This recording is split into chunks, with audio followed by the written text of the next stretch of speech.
Caros irmãos e irmãs, muito bom dia para todos. É com muita satisfação que eu venho ao Centro Espírita Emmanuel, essa casa fundada nas bases legítimas da doutrina espírita. Para nós é sempre uma alegria grata rever os amigos e poder compartilhar essa abençoada doutrina e o Evangelho que tanto nos sustenta, que tanto nos inspira. Naquele tempo, Jesus se deslocara de Jerusalém, da Galileia até a cidade de Jerusalém, pela primeira vez, já no início do seu trabalho de divulgação do Evangelho. E assentado às portas do templo, não muito longe, se reunia um grupo de sacerdotes e de pensadores ociosos. Um deles, chamado Hanã, impressionado e magnetizado pela figura imponente de Jesus, se aproxima e diz a ele: Galileu, que fazes na cidade?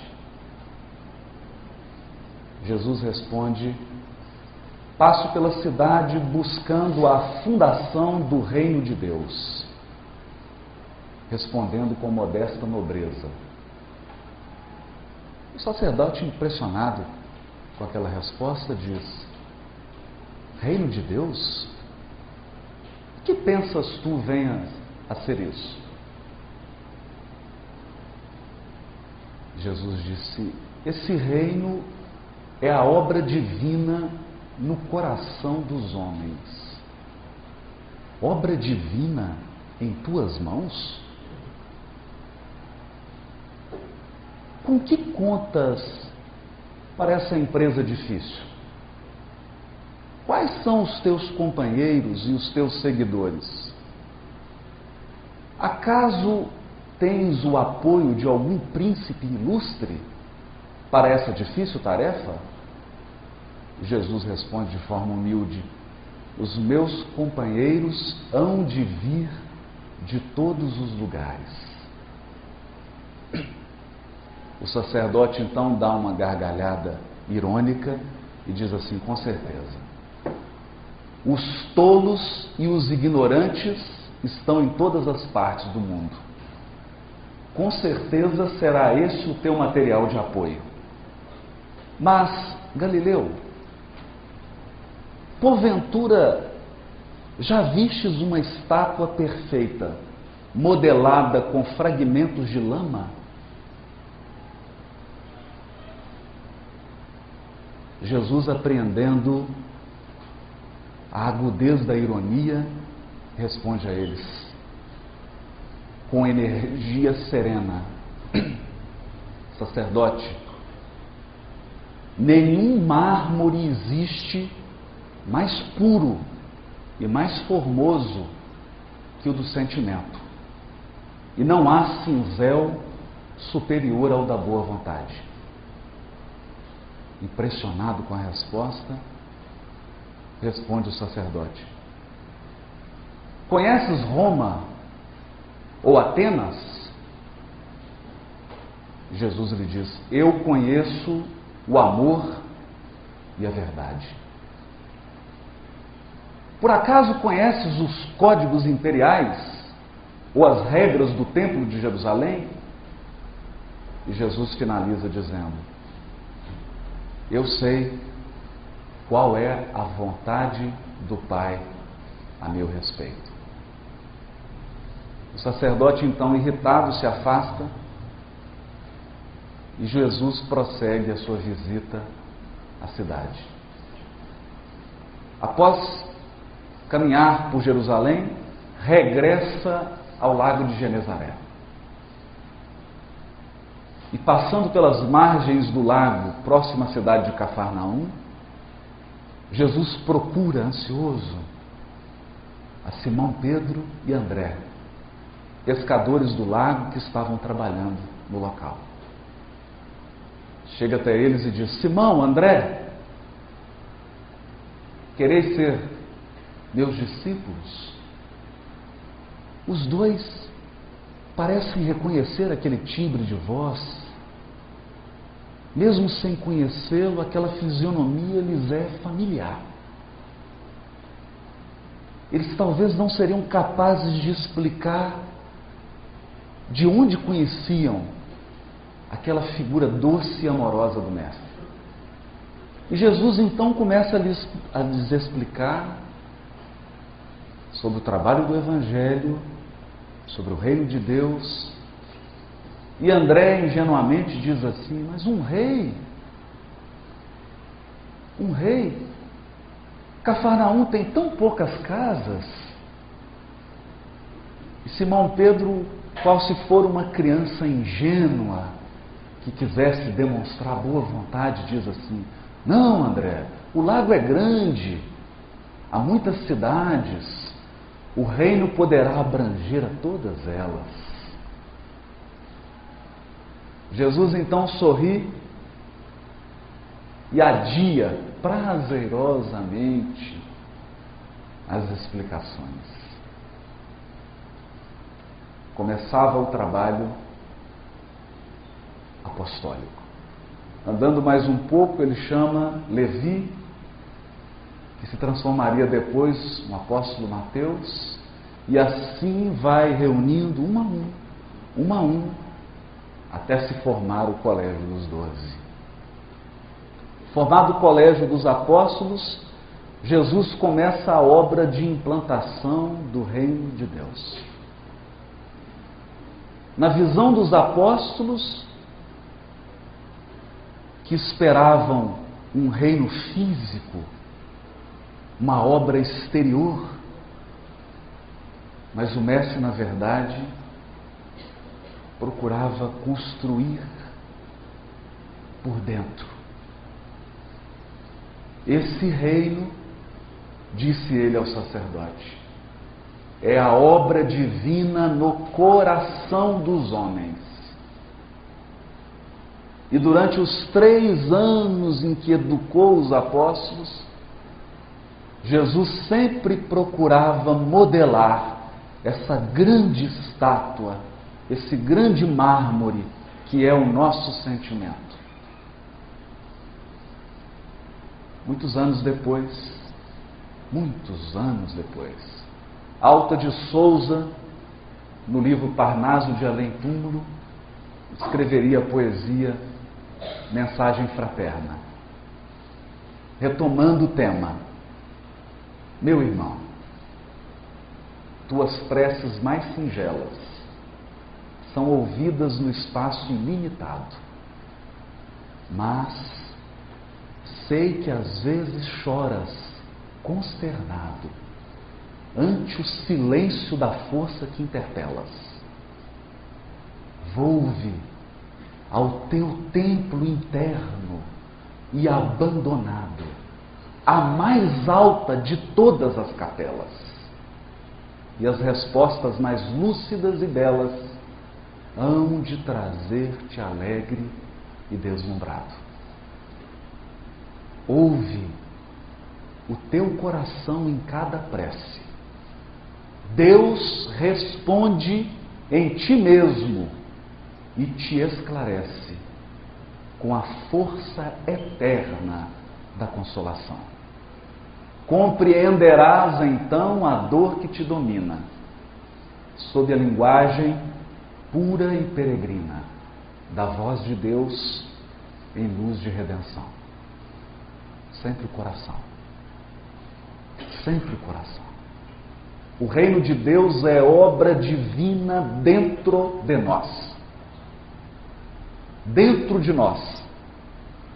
Não obstante a ironia e a petulância do sacerdote Hanã, onde está a velha Atenas? Escombros, ruínas. Onde está a Roma antiga? Ruínas. Onde procurar as civilizações do passado com as suas glórias, com seus exércitos? Tudo se transformou em ruínas. Onde os generais poderosos, todos foram obrigados a atravessar as portas do túmulo. Todos os poderes, toda a grandeza, toda a riqueza humana passa com uma velocidade vertiginosa.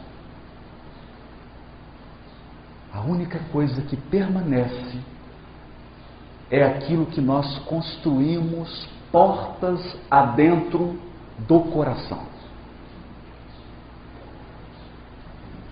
Apenas as conquistas que nós fomos capazes de manter com dignidade dentro de nós. Era sobre isso que Jesus falava. E assim, focalizando a figura de Simão Pedro, nós vemos o Mestre construindo o reino de Deus, não no lago de Genezaré, dentro de Pedro, no coração de Pedro. Passaram-se algum tempo, depois das bodas de Caná, em que Jesus transforma a água em vinho, Simão Pedro procura Jesus. Com as suas angústias, com as suas dúvidas. E Jesus, com a sua bondade, com a sua pedagogia celeste, vai moldando, modelando o coração do apóstolo. Simão Pedro pergunta: mestre, por acaso não terias estimulado a bebedice ao transformar a água em vinho? E Jesus pergunta a ele: Simão, conheces a alegria de servir a um amigo? Conheces a alegria de servir a um amigo? A resposta era uma profecia. Naquele casamento, o noivo era alguém do relacionamento íntimo de Jesus. No dia mais importante daquela pessoa, no dia do seu casamento, em que ele recebia familiares, amigos, companheiros, acabou-se o vinho. Desesperado, amargurado, envergonhado, o noivo pede para procurar Jesus. E ele então, dando a lição do servo, transforma a água em vinho, mas ao mesmo tempo aproveita o símbolo para ensinar que o Evangelho se iniciaria na terra em clima de grande alegria. Afinal de contas, é por isso que ele se chama Boa Nova, Boa Notícia. A notícia mais espetacular que a terra já recebeu até hoje. E ele prossegue dizendo para Simão: Simão, os afetos da alma são laços misteriosos que nos conduzem a Deus. Laços misteriosos que nos conduzem a Deus. E prossegue o trabalho. Simão vai sendo educado.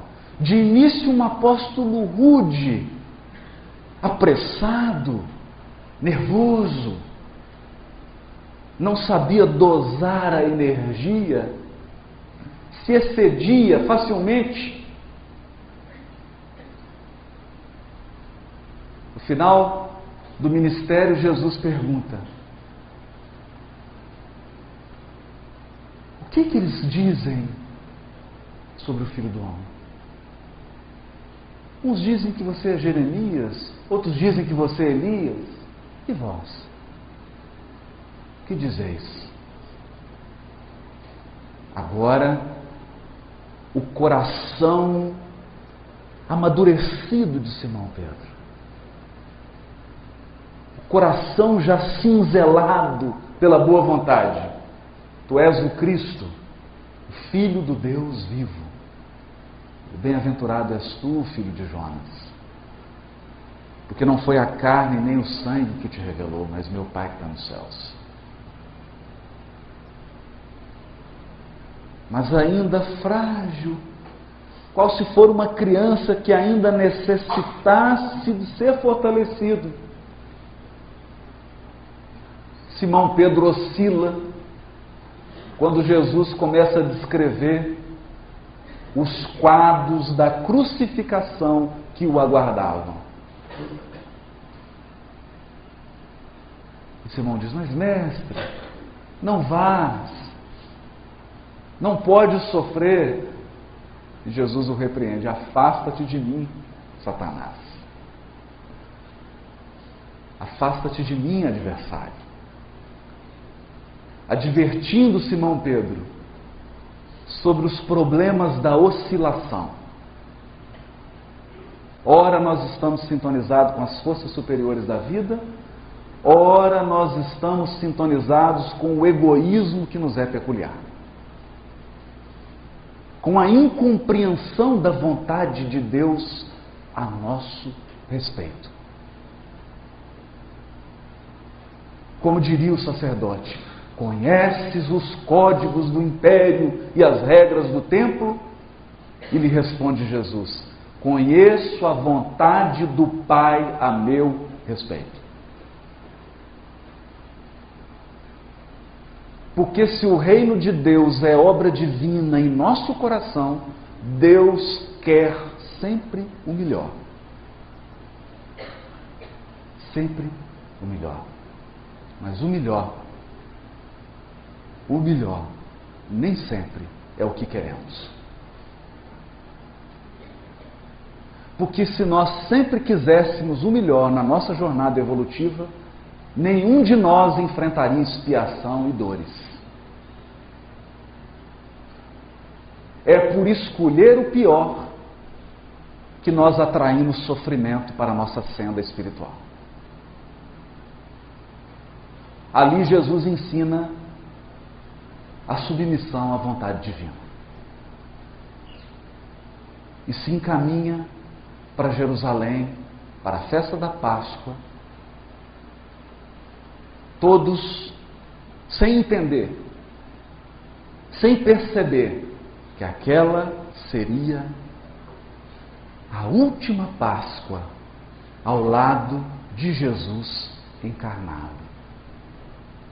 Mas o Mestre sabia e diz aos apóstolos: desejo ardentemente comer essa Páscoa convosco. Aquele amor de Jesus, aquele afeto sem limites, que desejava se despedir daquelas crianças espirituais que Deus colocou nas suas mãos para serem educadas. Na ceia, ele adverte Judas. Diz explicitamente para ele que o único enganado era o próprio Judas. Jesus sabia exatamente o que se passava no coração de Judas. Mas qual era o plano de Judas? Em que consiste a traição de Judas? Humberto de Campos explica com detalhes. Judas olhava para Jesus e não entendia a mansidão do Cristo. Ele acreditava que Jesus era lento, tímido nas suas resoluções. Judas acreditava que o sucesso do Evangelho dependia de uma aliança com os poderosos da época. Judas não conseguia entender que o reino de Deus é obra divina no coração.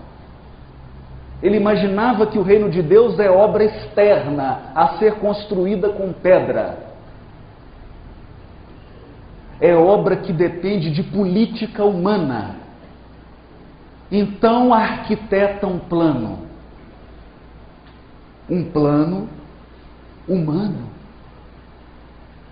E nenhum de nós pode criticar e apontar o dedo para Judas, Porque há 2000 anos todos nós estamos repetindo a experiência de Judas.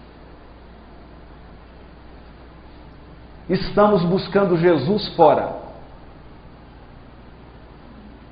Confiamos mais nos poderes humanos e exteriores do que na bondade celeste que nos dirige por dentro. O plano de Judas consistia em fazer uma aliança com os romanos e com as lideranças judaicas. Eles prenderiam Jesus. Judas assumiria a liderança de uma revolução armada, travariam uma guerra pela independência de Israel e, após libertarem Jerusalém do poderio romano, soltariam Jesus e Judas alegremente diria a ele: mestre, o reino está pronto. Senta no trono. Eu já matei, eu já conquistei, o sangue já foi derramado, as conquistas foram feitas, agora senta no trono, mestre. Reina soberanamente sobre nós. Esse era o plano de Judas. Conquistar o exterior antes de conquistar o próprio coração. Dominar o semelhante antes de alcançar o autodomínio. Mas na sua ingenuidade, o Messias é preso e é crucificado. Percebendo que ele havia sido vítima da esperteza e da política humana,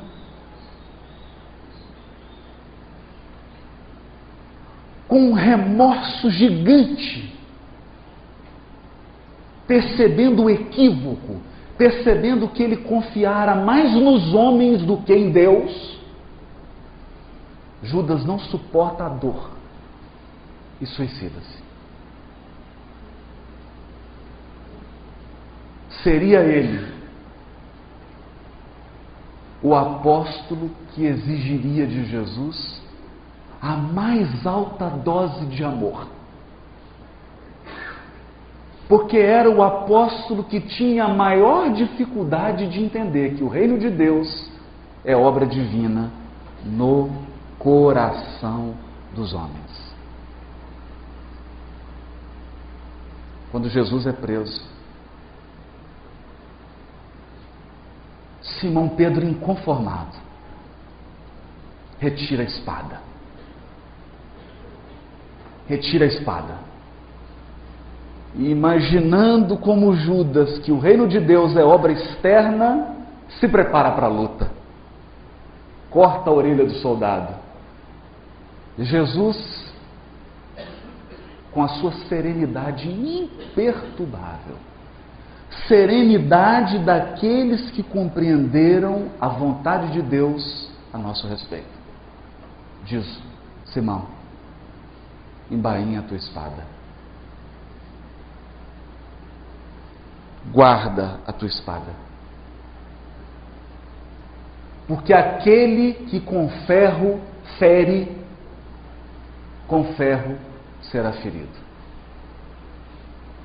Resumindo, é como se Jesus dissesse para ele assim: Simão, você acaba de perder uma orelha. Porque, como dizia o Chico, o mal que eu causo ao semelhante é brasa que eu espalho sobre a própria cabeça. Toda vez que nós ferimos o semelhante, é como se semeássemos sofrimento na nossa vida. Pode não ser nessa, mas será na outra. a lei de justiça que rege os nossos destinos, manda que a vida nos retribua exatamente aquilo que nós damos a ela. Jesus adverte Pedro: guarda a espada, Pedro, guarda a espada, para que não percas mais do que a orelha.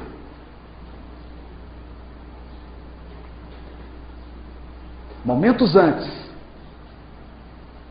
em conversa com os discípulos, Jesus já havia advertido Pedro. Perguntou para ele: Pedro, tu me amas? Amo, Senhor. Amo. Então cuida das minhas ovelhas, Pedro. Pedro, tu me amas?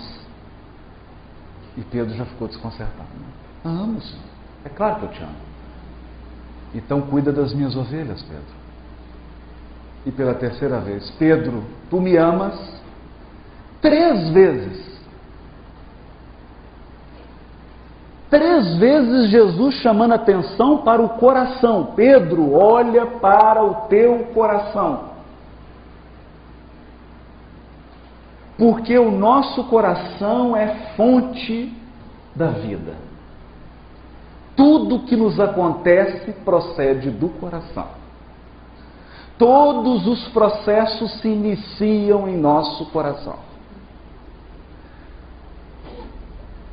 É a partir do sentimento que nós vamos criando, que nós vamos decidindo, que nós vamos agindo e, portanto, vamos determinando o que nos ocorrerá. Pedro pedia para Jesus: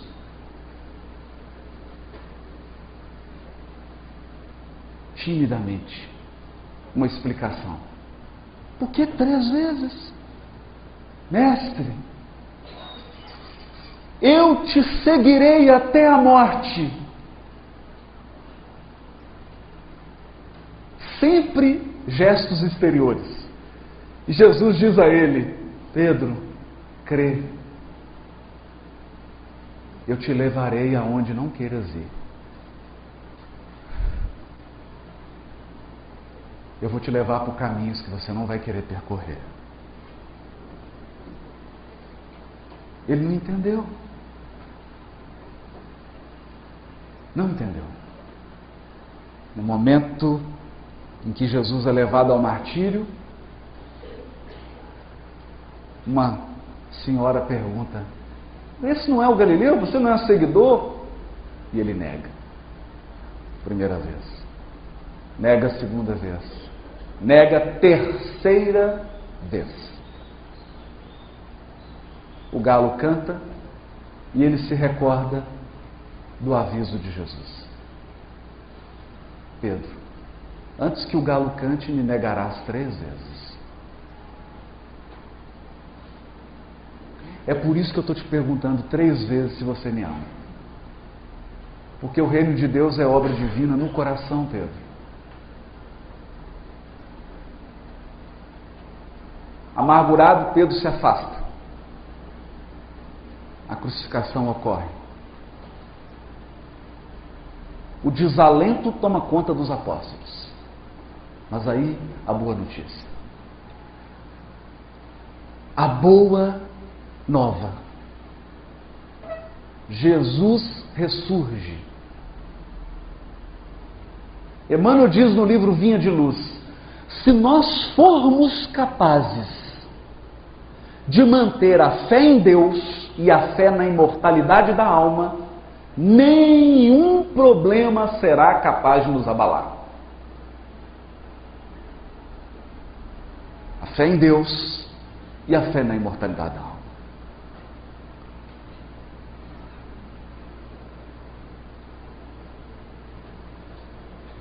Como diz Maria de Nazaré, tudo passa. Tudo passa. Todos os problemas da vida do encarnado passam. Passam. Só o bem resiste à eternidade. Só o amor sobrevive ao tempo. Nenhum problema e nenhuma dor ficará de pé. Se formos capazes de manter a fé em Deus e a fé na imortalidade da alma. A volta de Jesus reacende a chama no coração dos apóstolos. Porque agora eles estavam conscientes que a obra do Evangelho não era obra externa. Não era uma construção fora. Era uma construção dentro. Dentro. De modo paralelo, 2000 anos depois, nós vamos encontrar no Brasil um grande companheiro, diretor da Federação Espírita Brasileira, Frederico Filho. O homem criador do selo Odeon. O homem que trouxe o disco de vinil para o Brasil. E responsável pelas primeiras gravações. Fez fortuna. Ajudou na construção do parque gráfico da Federação Espírita Brasileira, numa época em que ninguém queria editar livro espírita. Ele, muito corajoso, disse: se ninguém quer editar, nós vamos fazer uma editora e uma gráfica. Homem arrojado, empreendedor, empresário bem-sucedido, ao desencarnar, vê-se numa situação embaraçosa. Ele olhava para os companheiros que trabalharam ao lado dele na Federação Espírita Brasileira. Todos apresentavam um percentual de luz. Ele olhava para si mesmo e percebeu que emitia uma luz opaca. E ele então perguntava: mas eu construí a gráfica? Eu ajudei a construir a sede, eu ajudei a fazer isso, eu ajudei a construir aquilo, eu ergui isso. E Dr. Bezerra lhe disse: meu filho, o que você ergueu aqui dentro?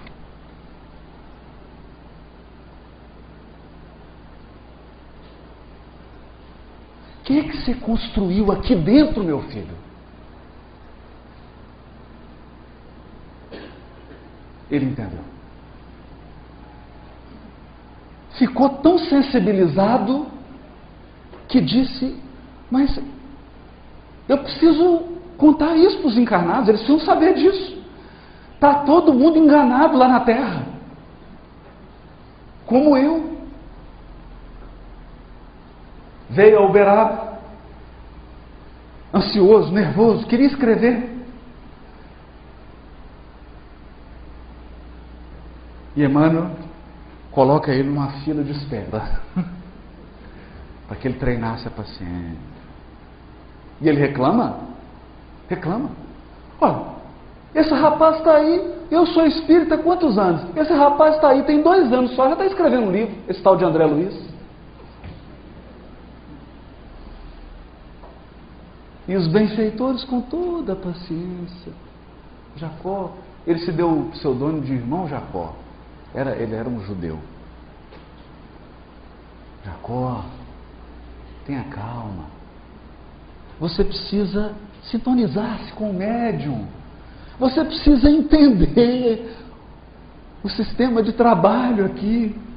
E ele então escreve a belíssima obra Voltei.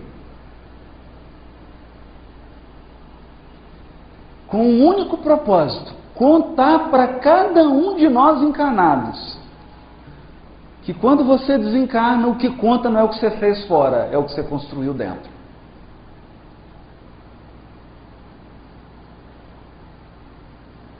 Mas a maioria dos encarnados dorme um sono profundo. Profundo. A maioria caminha distraído. Porque o mundo material apresenta tantas distrações, tantas atrações, que o nosso espírito se distrai. Voltando a Simão Pedro.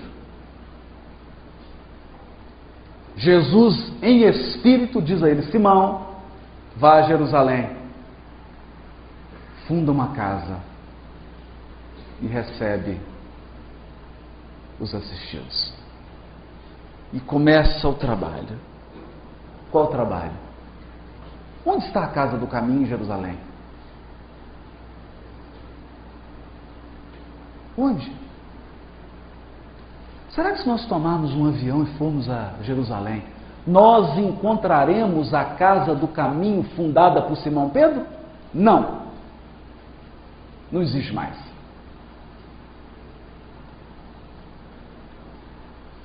Não existe. Nem ruína. Porque quando Jesus pede a Simão para construir a casa do caminho, ele não pediu uma obra externa, ele queria construir por dentro. Ele sabia que o trabalho que Simão realizaria era um trabalho para aperfeiçoamento do próprio Simão Pedro.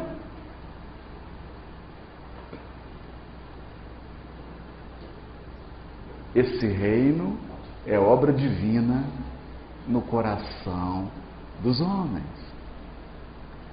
E um dia ele encontra Simão triste, sentado, amargurado. Jesus em espírito chega do lado dele: o que foi, Simão? Mestre, Iodete está dizendo que eu sou ladrão, que eu recebo aqui os donativos e estou utilizando. Jesus fala: não se preocupe, Simão, Iodete vai viver. Mas mestre, Joaquim difama a minha honra, espalha mentiras a meu respeito. Não se preocupe, Simão, Joaquim vai viver. E assim ele vai apresentando todos aqueles que causavam constrangimento, o nome de um por um, e Jesus fala: não se preocupe, Simão, eles vão viver. Porque a pessoa que fere se esquece. Se esquece que a vida é longa. E que se hoje você está com tempo de ferir, amanhã haverá o tempo de receber. Se existe tempo de plantar, existe tempo de colher. E todo aquele que pratica o mal um dia entende a frase de Jesus: Pai, perdoa-lhe, eles não sabem o que fazem.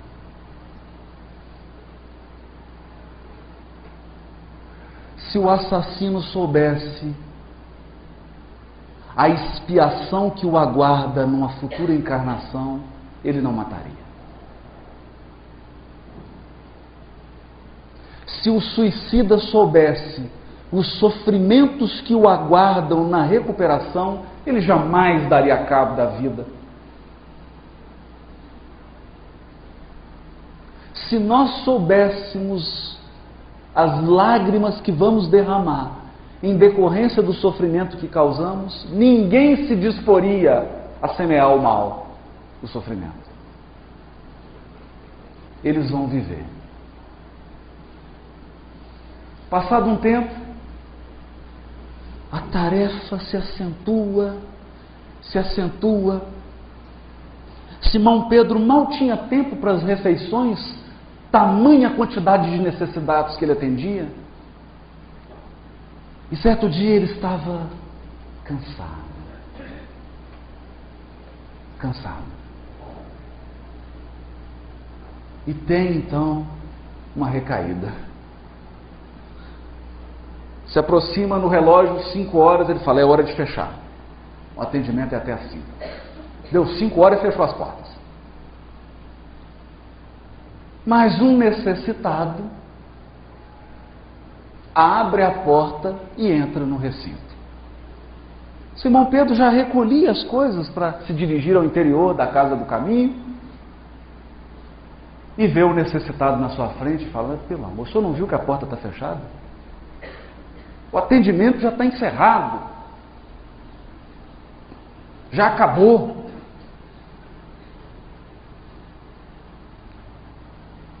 O necessitado retira a túnica, era Jesus.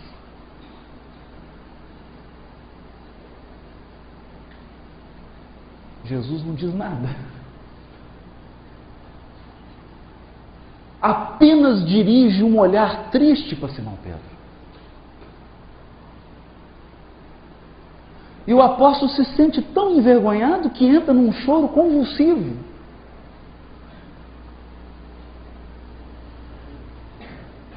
Jesus apenas diz a ele: Simão, eu apenas te pedi que cuidasse das minhas ovelhas.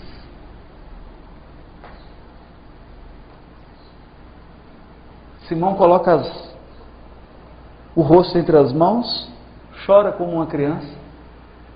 Quando ele termina o pranto, Jesus não estava mais no ambiente. O tempo passa.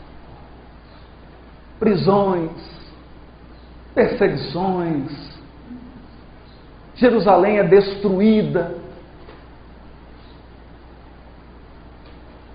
Simão se transfere para Roma,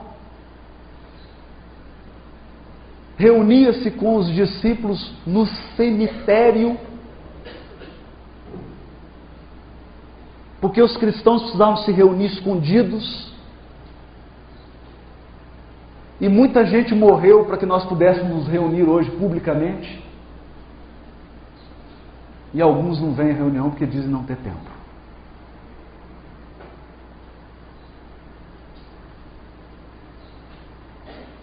Realiza o seu trabalho. Ali ele já contava com 80 anos de idade. Era um ancião.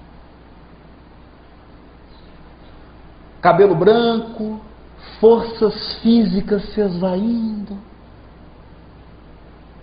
Já não tinha a energia do passado. Mas o coração do apóstolo já não cabia no peito. Jesus havia construído uma obra divina que nenhum de nós é capaz de ver. Construiu dentro de Simão. Ele estava no cemitério, entram os soldados, algemam Simão, levam para o cárcere. O choro das mulheres, das crianças, dos velhos, que acompanhavam aquela cena, viam aquele homem que eles consideravam um avô, um ancião, que mal tinha forças para caminhar. E aqueles soldados fortes, aquela truculência, aquela violência, com um homem daquela idade. Ninguém era capaz de entender essa maldade do ser humano. Simão é conduzido e ele caminha cansado, é retirado da prisão para o martírio. Seria assassinado na frente de todos os companheiros. De passo lento, vacilante, mas firme, Simão não pensava em si. Ele caminhava fazendo uma prece a Jesus, pedindo ao Mestre que enviasse à vinha do mundo trabalhadores mais fortes do que ele. Porque ele chegava ao fim, precisava que outros continuassem o trabalho. Ele então rogava ao Mestre que enviasse trabalhadores jovens, fortes. Mas não era só isso. Enquanto caminhava para o martírio, Simão foi envolvido por uma profunda saudade de Jesus.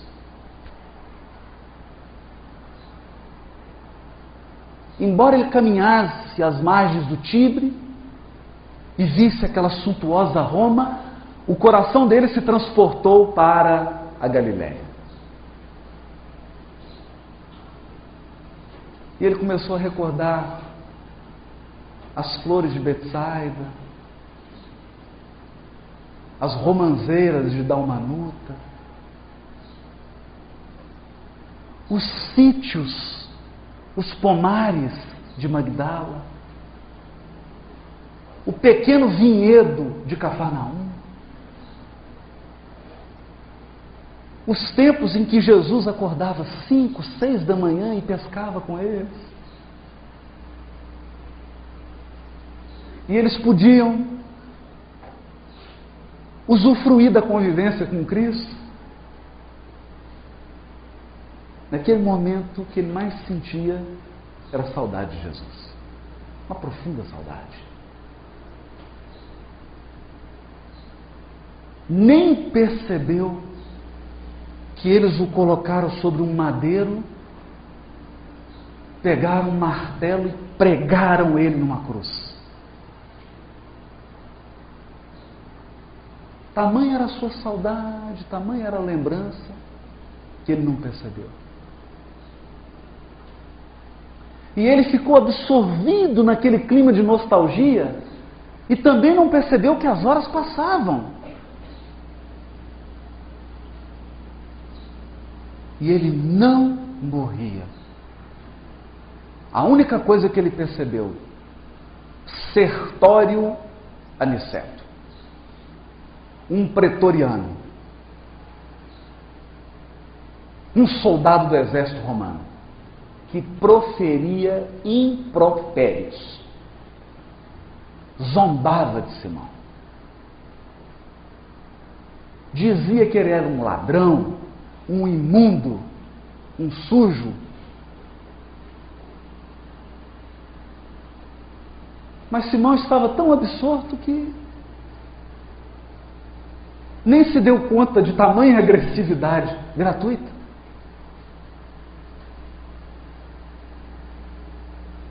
Porque as pessoas às vezes são vítimas, às vezes elas são instrumentos de forças perversas e saem distribuindo uma agressividade gratuita, sem sentido.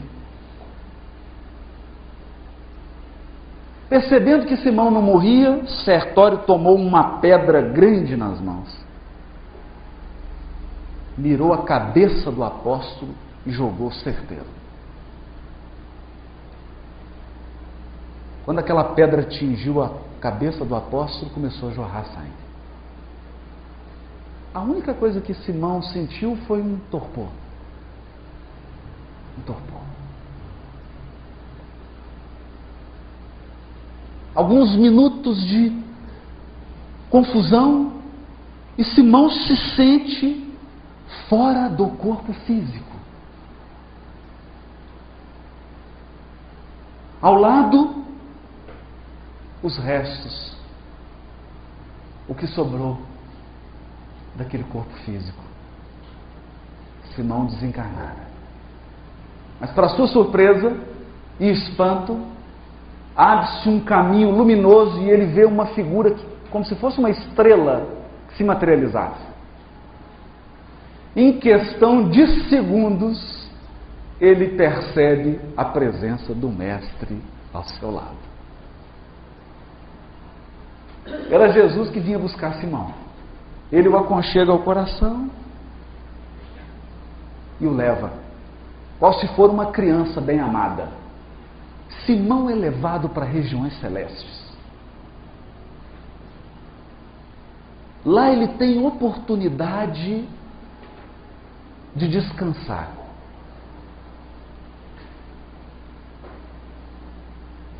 Esse relato está no livro Antologia Mediúnica do Natal. E diz Humberto de Campos que ele revê amigos, presencia espetáculos de grandeza cósmica. Jesus lhe proporciona experiências assombrosas, maravilhosas. Passados 2 semanas, Jesus chega para Simão e anuncia a despedida. Simão, surpreso com aquilo, fala: mas mestre, aonde vais?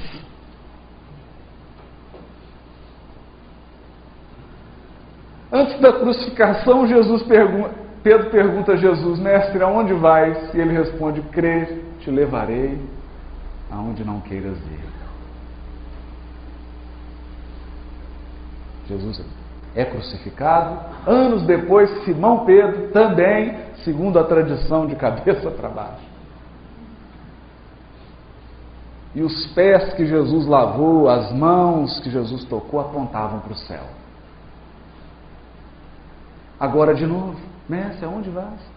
Jesus então aponta uma região escura e diz assim: Simão, descansa o quanto quiseres nessas paragens que preparei para te receber. Mas no meu caso, Simão, não descansarei enquanto houver um gemido na terra. Enquanto houver um gemido na terra, Simão, não me será lícito descansar. Simão se levanta e diz: mestre, eu também não.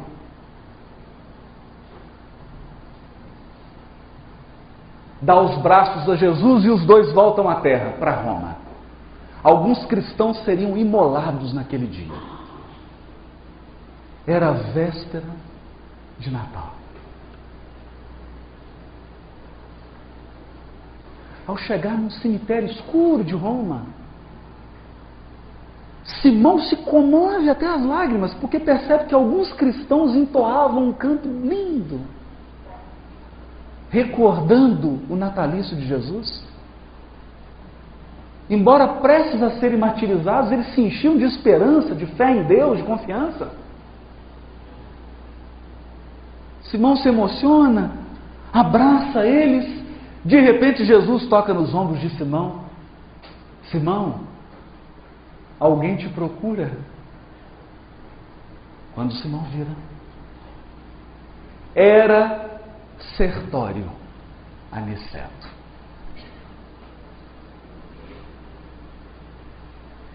O pretoriano que atirara a pedra na cabeça de Simão. Agora era um homem minguado, choroso, trazia uma criança doente nos braços, seu filho. Convertera-se ao cristianismo, arrependera-se dos desmandos que cometeram. E estava ali com o filho doente nos braços, no túmulo de Simão Pedro, rogando a Simão Pedro que curasse seu filho. Simão impõe as mãos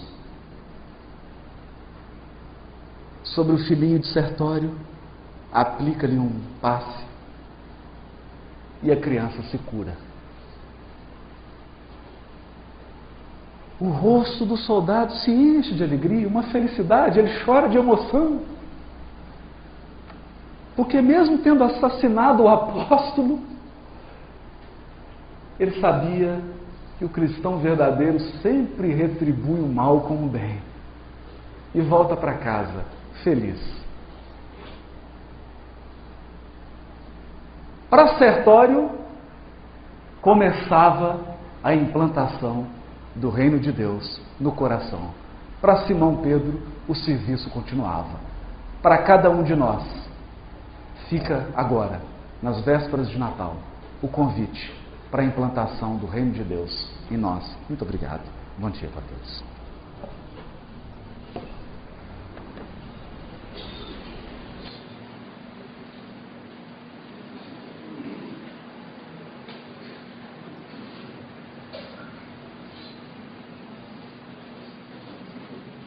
Rede Amigo Espírita, uma ferramenta de união, interação e divulgação do movimento espírita. Acessem www.amigoespírita.ning.com e confira nosso acervo disponível.